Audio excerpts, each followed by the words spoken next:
Welcome to Aging in Full Bloom with Lisa Stockdale, sponsored by Capital Healthcare Network, an Ohio-based, family-owned and operated company providing solutions that help seniors age on their own terms. Those solutions include home care, senior living, nursing home and rehab care, and hospice.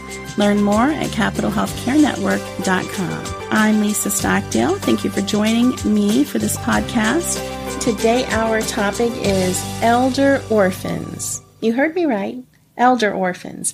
And I have a guest in to help us have that discussion, Annette Ticoras. Annette has been with us for the past couple of podcasts. She's a medical MD and the founder of a company called Guided Patient Services. She's a patient advocate, no longer practicing medicine in the traditional sense of the word, but certainly standing by her clients and assisting them through the healthcare system.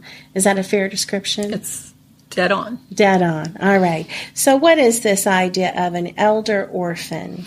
Well, elder orphan is a term that I read for the first time probably about 2 years ago. I, like many, had read an article about a Facebook group that was called Elder Orphans. And it's been interesting because I have followed this group over the last couple of years, and there's been a little upheaval.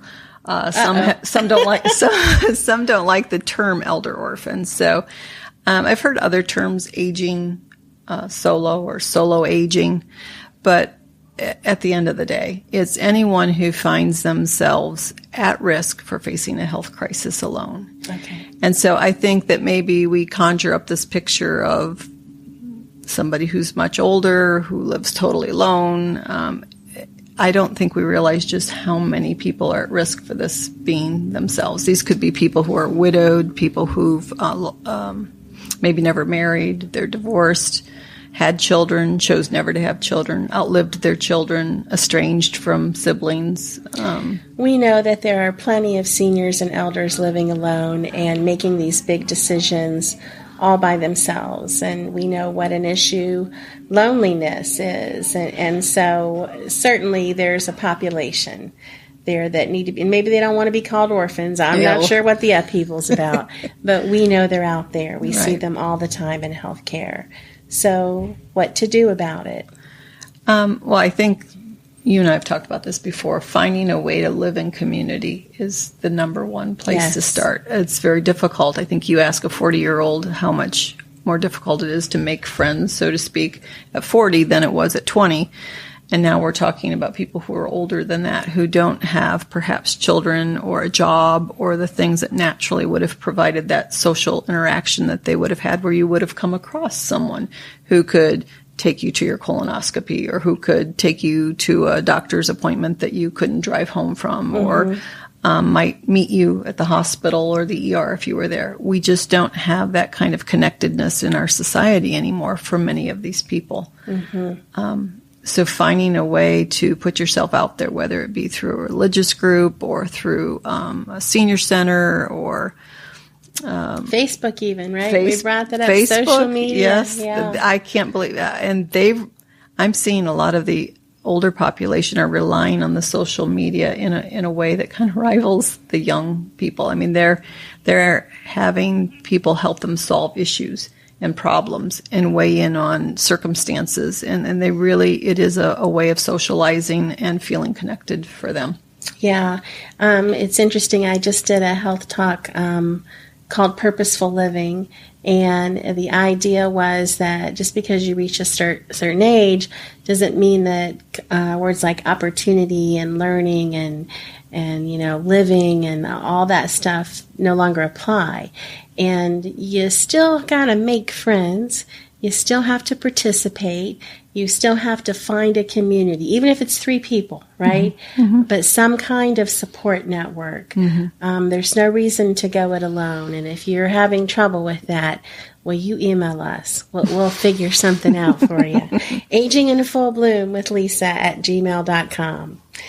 What else? What else did you want to share with us, Annette, about this elder orphan idea? Well, there's the obvious issues of just, like you said, loneliness. And a whole nother topic we could discuss is just the health impacts that loneliness play in someone's Very life. I mean, they're extremely well documented and well researched. Yes. So there are so many reasons to get yourself connected and remain connected.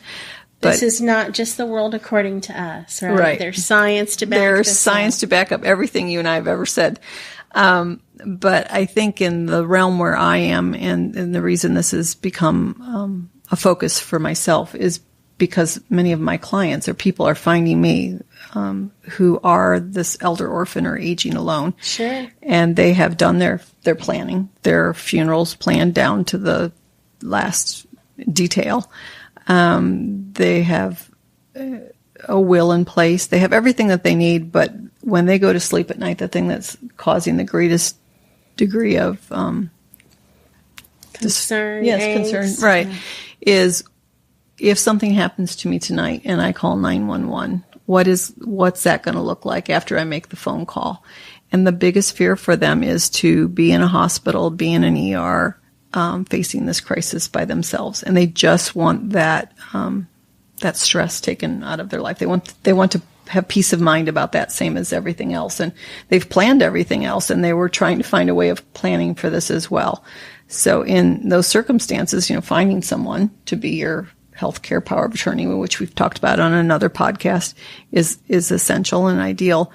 But knowing that you've got a plan in place. And so I have elder orphans who are they're healthier than I am, and they're going strong, and that is exactly how they would like to continue. And so in them seeking me out, it is not because they are necessarily in need of someone right now or in crisis right now. They want to have a plan in place should they ever be in crisis, that they will not be alone. Mm-hmm. And I think that's very wise and very smart and very savvy. I have some that are in their 60s. I have some that are in their 80s, and they just know that I want someone who knows me to show up at the ER. Mm-hmm. I want the rescue to use the number on my refrigerator so that maybe you'll even beat the ambulance there if possible.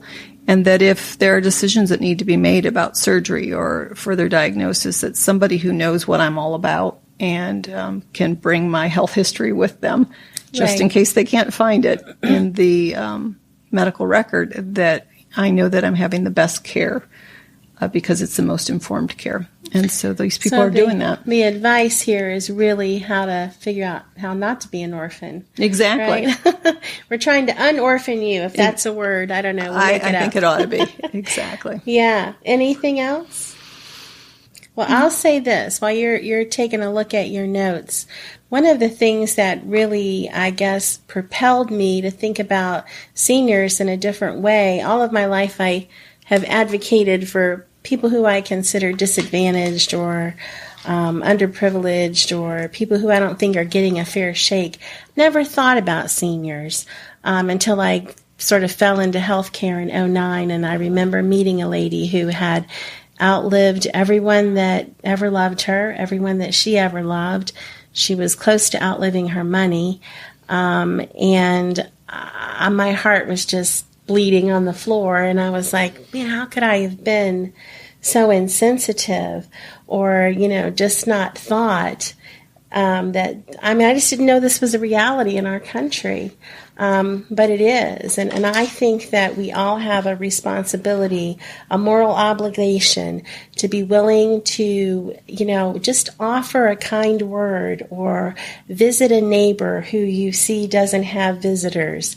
Go ahead and roll your sleeves up and get involved. You're only going to find that it's a rewarding situation. And of course, some need more help than others. And if you do find yourself in a situation where you're alone, I think maybe the hardest part's admitting that. And then you have to own it, and then you have to do something about it. And that's really what you're offering, is that action plan. All right, well, as always, thank you for listening. Till next time, may the road rise to meet you. May the wind be forever at your back.